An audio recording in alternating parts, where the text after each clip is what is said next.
नमस्कार दोस्तों, कोचा पर एक बार फिर से स्वागत करता है आपका। हम वापस आ चुके हैं अपने इकोनॉमिक सीरीज के साथ। उम्मीद करता हूँ आपको मजा आ रहा होगा हमारे सीरीज में।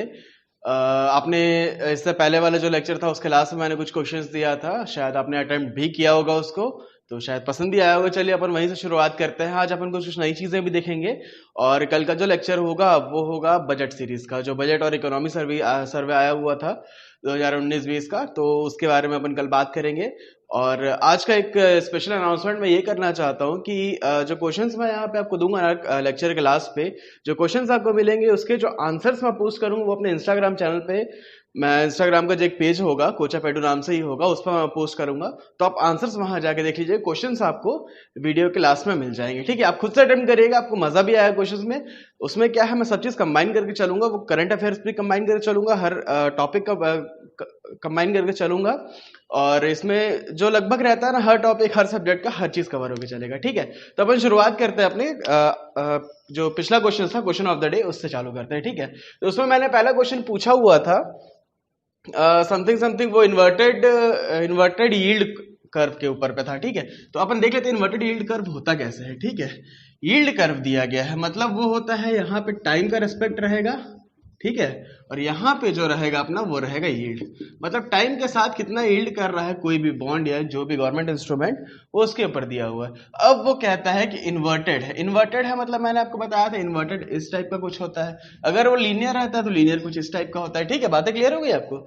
तो ऐसा कुछ दिया हुआ था। ठीक है, तो इससे अपने को क्या पता चलता है, अगर मैं यहाँ वाले पॉइंट पे लिखता हूँ तो अपने को एक चीज दिख रहा है कि यहाँ पे यील्ड ज्यादा है यदि टाइम कम है।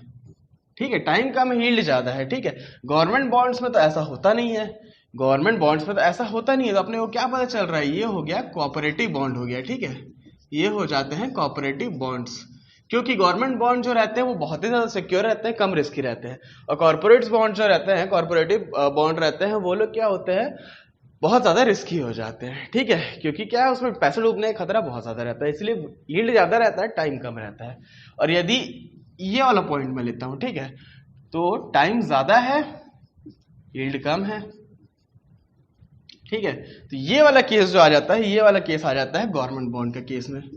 ठीक, ये वाला केस जो आ जाता है वो आ जाता है गवर्नमेंट बॉन्ड्स के केस में, क्योंकि टाइम लंबा है यील्ड छोटा है, ये चीज होती है। ठीक है, तो उसके अकॉर्डिंग जो अपना पहला स्टेटमेंट था वो सही होगा, तो उसका आंसर जो था वन ओनली था, वो सही होने वाला है। ठीक है, वो आंसर सही होगा।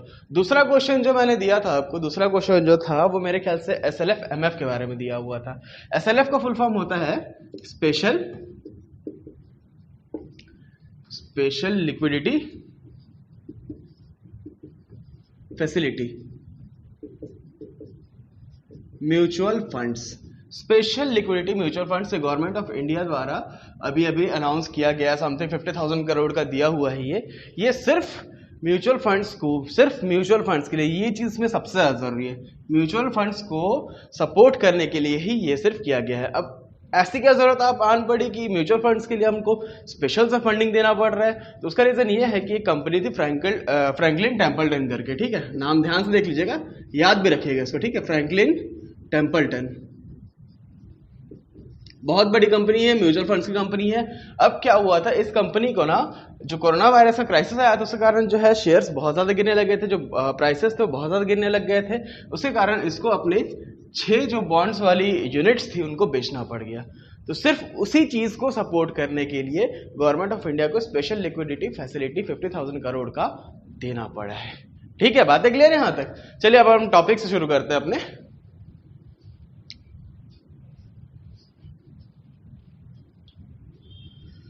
हमारा आज का जो टॉपिक होने वाला है, अपन शुरुआत जो करेंगे वो करेंगे फॉरेक्स रिजर्व से।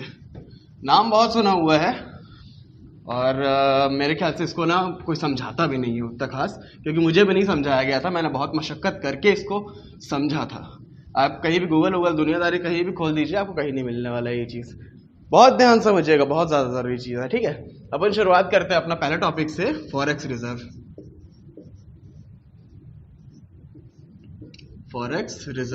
ठीक है, अब फॉरेक्स रिजर्व क्या होता है? फॉरेक्स रिजर्व एक ऐसा डब्बा होता है। ठीक है, ये एक डब्बा मान लीजिए यहाँ पे। ठीक है, ये किसके पास होता है? आरबीआई के पास होता है बोलिए, या गवर्नमेंट के पास होता है? एक्चुअली फाइनेंस की जो आइटम्स रहती है वो आरबीआई कंट्रोल करता है, तो अपन अपना ये बोलना सही रहेगा कि वो आरबीआई ही रखता है, ठीक है। तो ये एक डब्बा रहता है, डब्बा में कुछ कुछ सामान ऐसे रहते हैं, ठीक है, जिनको रिजर्व करके रखा जाता है, ठीक।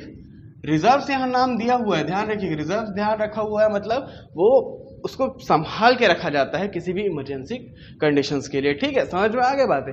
अब इनके अंदर क्या क्या चीजें होती है आपको देख के समझ में आ जाएगा। इसके अंदर सबसे पहली चीज होती है फॉरेन करेंसी, फॉरेन करेंसी, ठीक। याद रखिएगा, समझ के चलना है, याद भी रखना है, समझेंगे ज्यादा बेटर रहेगा। फॉरेन करेंसी रहती है, दूसरी चीजें क्या रहती है? गोल्ड रहती है, ठीक है। ये दो चीजें रहती है, उनको बहुत ज्यादा संभाल के रखना पड़ता है, इसलिए ये आरबीआई के फॉरेक्स रिजर्व में रहती है। तीसरी चीज, ठीक है, बहुत ज्यादा इंपॉर्टेंट है, एसडीआर बोलते हैं। एसडीआर फुल फॉर्म क्या होता है? स्पेशल ड्रॉइंग राइट्स, ठीक। बातें क्लियर हो गई? समझ गए यहां तक? यहां तक बातें क्लियर हो गई ना? ये बहुत ज्यादा जरूरी चीज है। इसके बाद एक और बहुत ज्यादा जरूरी चीज आती है, रिवर्स ट्रांच, TRANCHE पोजिशन, ठीक, रिवर्स ट्रांसपोजिशन। ये दो चीजें होती है, ये बहुत ज्यादा जरूरी होती है, क्योंकि ये जो है ये आपको आसानी से समझ में आ जाएगा, लेकिन ये दोनों चीजें जो होती है ना वो समझ में नहीं आती है, ठीक है। तो चलिए अपन इसके ऊपर बात करते हैं, ठीक है।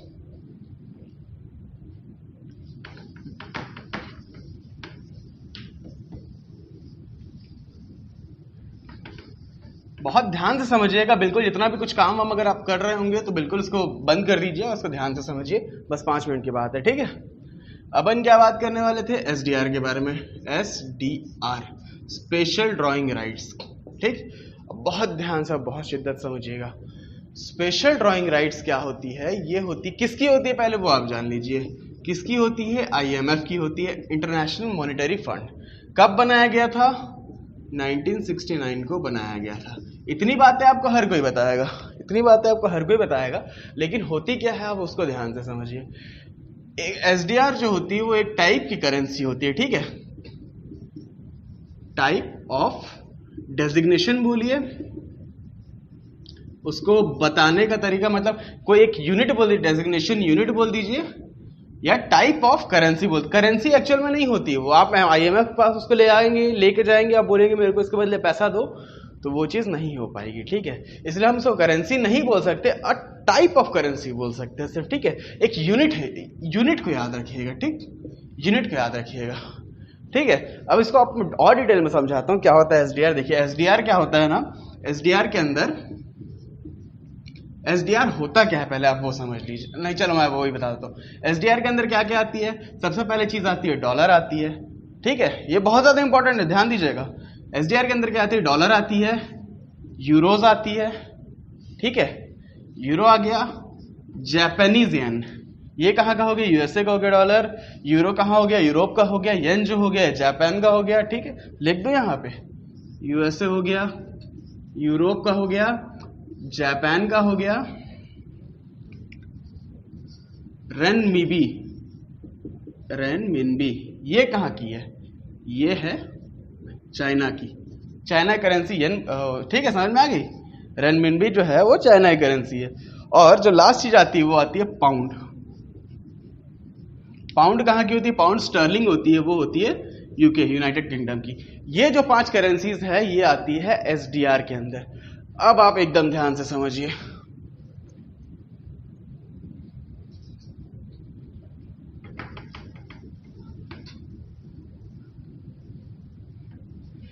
एसडीआर होता क्या है समझना बहुत ज्यादा जरूरी है, क्योंकि क्वेश्चंस फंसते हैं इसमें से भी। देखिए क्या होता है आईएमएफ, ठीक है, ये है आईएमएफ, इंटरनेशनल मॉनेटरी फंड, ठीक है। ये क्या बना हुआ है? 189 मेंबर कंट्रीज से बना हुआ है। बातें क्लियर हो रही हैं आपको यहां तक?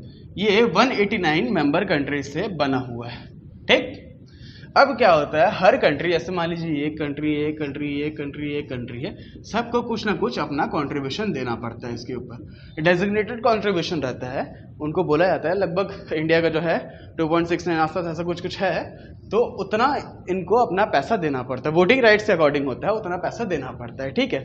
तो कोई भी कंट्री, जैसे मैं इंडिया की बात कर लेता हूँ, ठीक है, इंडिया की बात अगर मैंने की, तो इंडिया जब इसको पैसा देगा, आईएमएफ को पैसा देगा, ठीक है, आईएमएफ को अगर इंडिया ने पैसा दिया तो किस फॉर्म में देगा, वो देगा दो फॉर्म्स में, ठीक। एक वो देगा इंडियन नेशनल रुपी, आईएनआर के फॉर्म में, ठीक है, आईएनआर के फॉर्म में देगा, ठीक। और दूसरा जो देगा वो देगा एसडीआर के फॉर्म में, ठीक है। इनका जो रेशियो होता है वो होता है 75% देता है अपने जो कोई भी कंट्री जैसे इंडिया है वो अपने करेंसी में देगी 75%, और एसडीआर जो देती है वो देती है 25% में, ठीक है। बातें क्लियर हो गई यहाँ तक। तो अब एसडीआर के फॉर्म में देती है, मतलब अपने को तो पता ही नहीं है एसडीआर क्या होती है। एसडीआर का मतलब ही ये होता है, या तो ये डॉलर के फॉर्म में रहेगा, या तो येन के फॉर्म में रहेगा, या तो यूरो के फॉर्म में रहेगा, किसी भी एक फॉर्म में उसको 25% अपना पैसा देना पड़ता है, ठीक है। तो इसी चीज को अपन एसडीआर कहते हैं। अगर इंडिया के पास कुछ भी पैसा है, कुछ मतलब उसके पास मान लीजिए $5 हैं, 6 येन हैं, ठीक है, और 7 यूरोस हैं, तो इन सबको मिला के या कोई एक भी करके वो इस फॉर्म में 25% उसको देना पड़ेगा, ठीक है। तो ये सब जो आते हैं इनको कहा जाता है एसडीआर, ठीक है।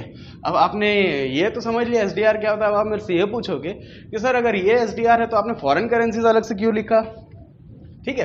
तो उसका आंसर ये होता है कि सिर्फ 189 कंट्रीज में इसमें से सिर्फ 5 करेंसीज ही तो इंक्लूड किए गए हैं ना, इसमें सिर्फ 5 करेंसी ही इंक्लूड किए गए हैं। बाकी जो बच गया, मान लीजिए ईरान का जो है करेंसी, ईरान की जो करेंसी है रियाल, ठीक है।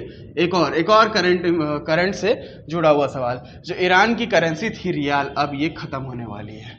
नई जो करेंसी आने वाली है वो आएगी टोमान, ठीक है। इसकी जो नई करेंसी आएगी टोमान, ये बहुत ज़्यादा ज़रूरी है, याद रखिएगा। ईरान अपनी करेंसी चेंज कर रहा है क्योंकि ये जो रियाल है वो डॉलर के मामले में बहुत ज़्यादा डिवैल्यू हो गई, क्योंकि उसके ऊपर बहुत सारे सैंक्शंस लगे हुए थे, ठीक है। और इसकी वैल्यू कितनी है, 1 टोमान, एक टोमान की वैल्यू जो होती है वो होती है लगभग 10,000 रियाल, ठीक है। जो नया करेंसी आएगा वो 1 टोमान की वैल्यू होगी 10,000 रियाल, ठीक। बातें क्लियर है यहाँ तक। अब मैं जो आपको समझाना चाह रहा था कि ये 5 करेंसीज तो वहां पे थी, अब मान लीजिए कि रियाल की वैल्यू, अगर इंडिया के पास रियाल है तो रियाल को वो एसडीआर में नहीं रख सकता, ठीक है, एसडीआर में नहीं रख सकता। रियाल जो वो रखेगा फॉरेन करेंसी के रूप में, ठीक है। क्लियर हुई बात यहाँ तक। यही चीज जो थी मेरे को आपको समझाना था। इसके बाद एक और बेहद इंपॉर्टेंट टॉपिक आता है, वो आता है हमारा रिवर्स ट्रांच, ठीक है, वो देख लीजिए।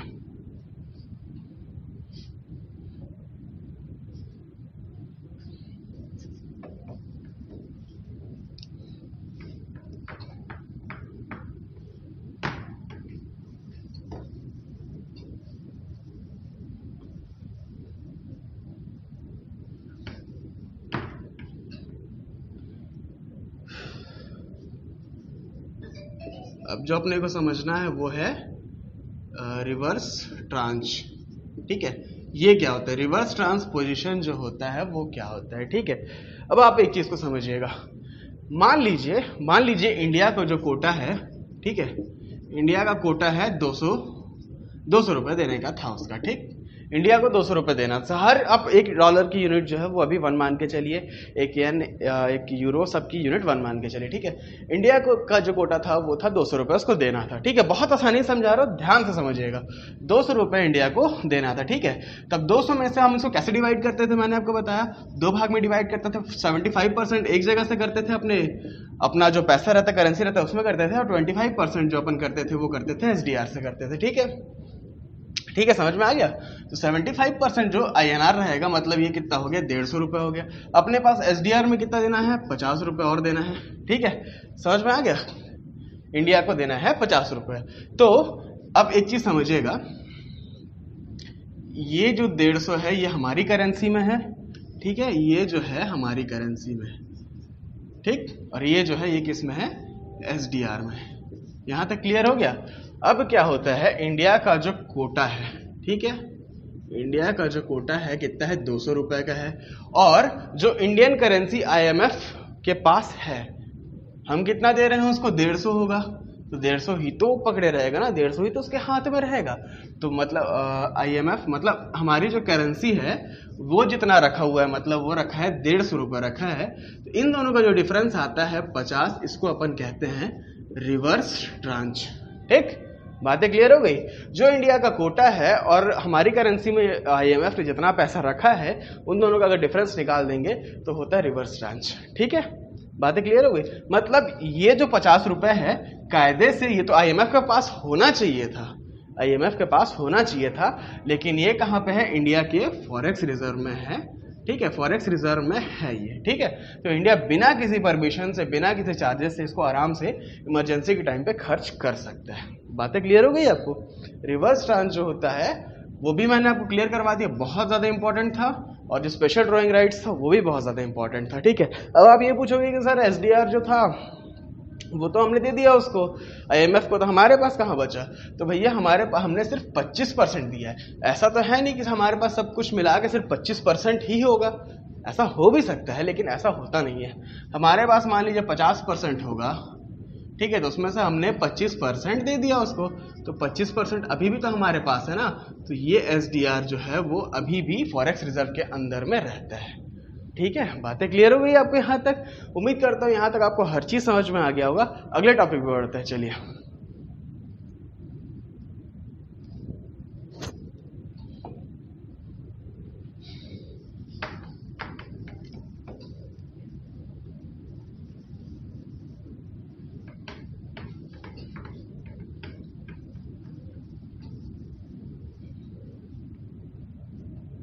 अगला टॉपिक जो हमारा है वो है ब्लॉकचेन टेक्नोलॉजी। बहुत ज़्यादा इंपॉर्टेंट ये भी है, इसको भी समझना बहुत ज़्यादा मुश्किल होता है।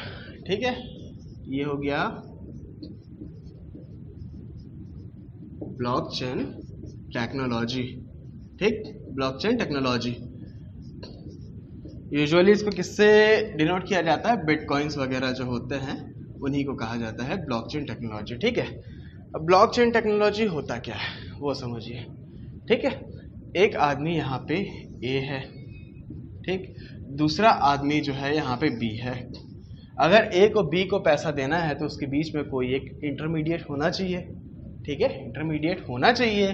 तो इंटरमीडिएट जो यूजुअली होता है वो होता है बैंक होता है। ठीक है, लेकिन अगर बैंक से पैसा देना है, ये आदमी भाई साहब इंडिया में है, ये भाई साहब जो है वो USA में है, तो इन दोनों को पैसा ट्रांसफर करने में कम से कम 2 से 3 दिन लगेगा और चार्जेस अलग लगने वाले हैं इनको। ठीक है, चार्जेस जो होते हैं वो अलग लगने वाले हैं, टाइम लगेगा वो अलग लगेगा और चार्जेस अलग लगेंगे। ठीक है, दूसरा तरीका होता है इसको बिटकॉइंस के तरीके से। ठीक है, इन्होंने कुछ अपना पैसा मान लीजिए इसको B को 1000 रुपये देना था। ठीक है, इन्होंने अपना 1000 रुपये को बिटकॉइंस में डाल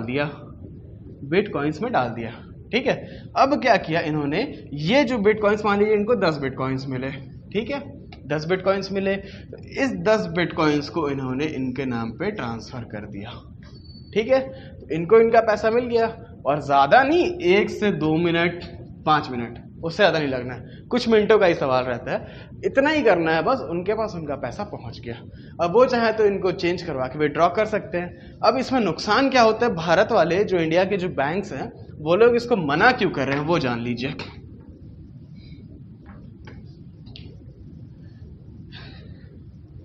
ब्लॉकचेन टेक्नोलॉजी है बहुत ही ज़्यादा खतरनाक, मतलब समझने के लिए है तो चीज़ अच्छी, टेक्नोलॉजी का इस्तेमाल किया जा रहा है। सबसे मेन बात क्या है जो इंडिया के बैंक्स उठाते हैं, इंडिया की गवर्नमेंट उठाती है, वो है डिसेंट्रलाइजेशन।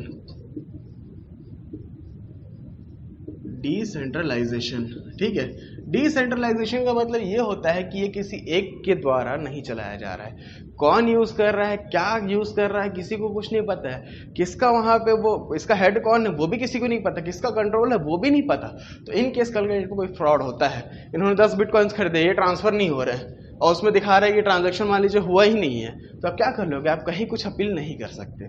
यही रीजन है कि इंडिया की जो गवर्नमेंट है वो उसको मना करे। डिसेंट्रलाइज, इसके ऊपर कौन है पता ही नहीं है। दूसरी बात, जो इसके ट्रांजैक्शंस होते हैं ना, ट्रांजैक्शंस, जैसे मान लीजिए इन्होंने अभी 1000 रुपए का बिटकॉइंस खरीदा, जो ट्रांजैक्शंस हैं वो एक चेन बना लेते हैं, ठीक है, एक नया ब्लॉक बना लेते हैं। जैसे ये एक ब्लॉक था, पिछले किसी आदमी ने 100 रुपए का ट्रांजैक्शन किया था, इसके बाद फिर एक ब्लॉक बन गया, अभी मैंने 1000 रुपए का ट्रांजैक्शन आपको बताया। तो इस टाइप के हर एक ट्रांजैक्शन के एक ब्लॉक बनते जाते हैं, ठीक है। तो इसमें सबसे बड़ी बात क्या है, जो ये पुराने ब्लॉक्स जो होते हैं ना, ये मिटाया नहीं जा सकते, ये हमेशा रिकॉर्ड होते रहते हैं लेकिन इनको मिटाया नहीं जा सकता, ठीक है। ये जो पुराने ब्लॉक्स हैं इनको मिटाया नहीं जा सकता, जबकि नए ब्लॉक्स आप कितना भी चाहो वो ऐड होते जाते हैं, ठीक है। तो इसमें सबसे बड़ी बात क्या आ जाती है, एनोनिमिटी। एनोनिमिटी मतलब अपन पता नहीं कर सकते कि कौन किसको भेज रहा है, वही तो सबसे बड़ी दिक्कत है यहाँ पे, कौन किसको भेज रहा है, कहाँ से कहाँ ट्रांजैक्शन हो रहा है, आप वो चीज़ बताया नहीं जा सकता। तो यही कारण है कि ये एनोनिमिटी के कारण गवर्नमेंट ऑफ इंडिया जो है इसको मना करे, क्योंकि ये क्या क्या काम में, मतलब जो नेगेटिव वर्क्स है वो क्या है, मनी लॉन्ड्रिंग।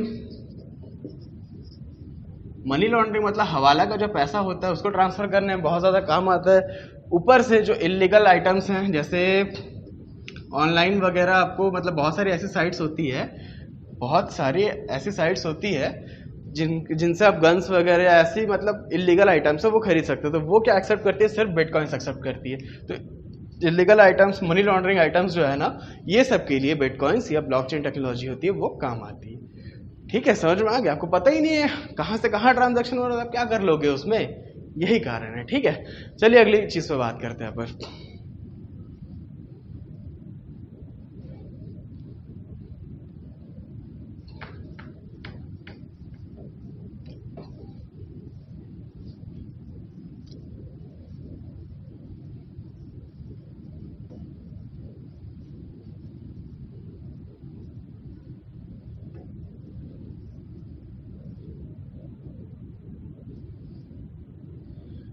तीसरी चीज जो मैं आपको बताने वाला हूं वो होती है एमएसपी के रिलेटेड, ठीक है। एमएसपी होती है और दूसरी चीज होती है एफआरपी, ठीक है।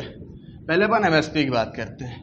एमएसपी क्या होता है, मिनिमम सपोर्ट प्राइस, ठीक, सपोर्ट प्राइस। अब सबसे ज्यादा जरूरी चीज जो है वो यूपीएससी में पूछा भी जा चुका है और आगे भी पूछ सकता है, रिपीट कर सकता है क्वेश्चन, 2 से 3 क्वेश्चन है वो हर साल रिपीट होते हैं, ठीक है। तो पूछ भी सकता है, वो क्या है, रिकमेंड कौन करता है, जो एमएसपी है वो रिकमेंड कौन करता है, ठीक। रिकमेंड करने वाली जो बॉडी है वो है CCEA, ठीक है। फुल फॉर्म, सॉरी, मैं भी यहाँ पे हर बार कंफ्यूज होता हूँ, बहुत ज़्यादा ज़रूरी है, ठीक है। इसके रिकमेंड करने वाली कमेटी है वो है CACP, ठीक है। Full form, committee on agriculture costs and prices, ठीक है। ये क्या है, ये जो CACP मैंने बताया इसका काम क्या है, वो हर चीज का ध्यान रखती है, फिर वो क्या करती है, सबको रिसर्च कैलकुलेट करके एनालाइज करके वो गवर्नमेंट को अपना प्राइस बताती है कि ये प्राइस सही रहेगा, ठीक है। ये रिकमेंड करता है CACP, committee on agriculture costs and prices, ठीक है। दूसरी बात, अनाउंस। अब ये तो गवर्नमेंट को पता चल गया कि इतना इतना पैसा रखना है हमको, लेकिन वो अनाउंस लोगों के सामने कौन करता है, CCEA, ठीक है। ध्यान रखिएगा, बहुत जरूरी है, कैबिनेट कमिटी ऑन ऑफ होगा ऑफ इकोनॉमिक अफेयर्स, ठीक है। ये 2 चीजें जो मैंने आपको बताई ये बहुत ही ज्यादा जरूरी चीज है, बहुत ही ज्यादा जरूरी चीज है, मतलब ये हर 2 साल में एक ना एक बार पूछता ही है इस टाइप के क्वेश्चंस, ठीक है। अब मैं इसका मतलब आपको बता देता हूँ, ठीक है। चलिए मतलब बताता हूँ आपको।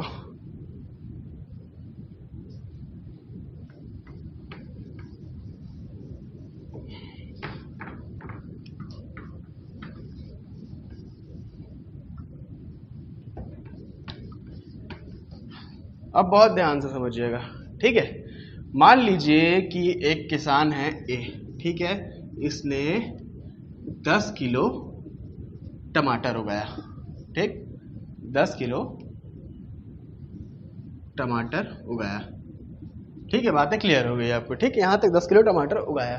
अब बात ऐसी होती है कि ए ने तो उगाया ही, साथ में बी, सी, डी, ई, एफ, दुनिया भर के सब ने टमाटर उगाया, ठीक है, सब ने टमाटर उगाया। अभी का मान लीजिए रेट जो चल रहा था वो चल रहा था 20 रुपए पर केजी, ठीक है। अब इतना ज़्यादा प्रोडक्शन हो गया कि बल्क में आ गई सामान, ठीक है, तो उसका जो रेट हो गया, वो नया रेट जो हो गया वो हो गया, नया रेट हो गया 20 रुपये प्रति किलो था ना, वो हो गया 2 रुपये प्रति केजी, ठीक है। अब 2 रुपये पर किलो होगा तो ना उसमें किसान का जो लागत है वो निकलेगा, ना उसका प्रॉफिट निकलेगा। क्या मतलब 2 रुपये पर केजी बेच के उसको। तो इस केस में क्या होता है, गवर्नमेंट सामने आती है, ठीक है, गवर्नमेंट सामने आती है, वो एक प्राइस फिक्स करती है जिसको अपन बोलते हैं एमएसपी, मिनिमम सपोर्ट प्राइस, ठीक है। एमएसपी जो फिक्स करती है गवर्नमेंट ने मान लीजिए फिक्स कर दिया कि अगर मार्केट में इसकी प्राइस चल रही है 20 रुपये प्रति किलो, तो आप मार्केट में अगर 2 रुपये प्रति किलो चल रही है इसकी रेट, तो आप 15 रुपये प्रति किलो में हमको बेचो, ठीक है, हमको बेचो। तो किसान क्या करेंगे, हाँ 2 रुपये प्रति किलो में तो जाएगा ही नहीं वो बेचने के लिए। आप देखे होंगे कि रोड में टमाटर बिछा के उसको कुचल देते हैं, लेकिन बेचेंगे नहीं, ये क्या प्रोटेस्ट होता है। तो उसी के लिए गवर्नमेंट ने तरीका निकाला है एमएसपी का, वो बोलता है 15 रुपये प्रति किलो में हमको दो सामान, ठीक है, 15 रुपये प्रति किलो में हमको दो सामान। तो वो जो एफसीआई होता है, ये फार्मर जाते हैं एफसीआई के पास, 15 रुपये प्रति किलो में उनको दे देते हैं, ठीक है। ये जो होता है मिनिमम सपोर्ट प्राइस, मतलब इसका मतलब यही होता है कि अगर मार्केट रेट है 2 रुपये किलो, एमएसपी उन्होंने फिक्स कर दिया 15 रुपये किलो, तो अगर इस 15 रुपये किलो से प्राइस नीचे जा रहा है, ठीक है, जो दोनों के बीच का जो डिफरेंस होगा, मान लीजिए 13 रुपये प्रति किलो के हिसाब से कौन देगा, गवर्नमेंट देगा, ठीक है। समझ में आ गई आपको बातें। जो बाहर का जो रेट है और मतलब मार्केट का जो रेट है और जो गवर्नमेंट ने फिक्स किया है, उन दोनों के बीच में अगर डिफरेंस होता है तो वो जो डिफरेंस है वो गवर्नमेंट पे करेगा। इसी को बोलते हैं मिनिमम सपोर्ट प्राइस, ठीक है, क्लियर हो गया। अब दूसरी बात आती है एफआरपी की। एफआरपी क्या होता है, एफआरपी क्या होता है, अलग फॉर्म होता है एमएसपी का। इसका फुल फॉर्म बता देता हूं, फेयर एंड रेन्यूमरेटिव प्राइस, ठीक है। अलग वे हो, मतलब एक ही एमएसपी का अलग तरीका होता है। ये स्पेशली किसके लिए यूज किया जाता है, शुगर के, गन्ना जो रहता है ना, उसके लिए एफआरपी का यूज किया जाता है। होता कुछ अलग नहीं है, एमएसपी ही होता है, लेकिन गन्ने के लिए अपन एफआरपी यूज करते हैं, ठीक है। तो चलिए आज की क्लास अपन यहीं पे वाइंड अप करते हैं। क्वेश्चन हमेशा की तरह मैं आपको इसके लेक्चर क्लास में मिल जाएगा, आंसर जो है वो आपको इंस्टा का जो पेज है कोच ऑफ एडू करके, वहां पे आपको मिल जाएगा, ठीक है। तो चलिए फिर मिलते हैं अगले लेक्चर के साथ बहुत जल्द, तब तक के लिए धन्यवाद।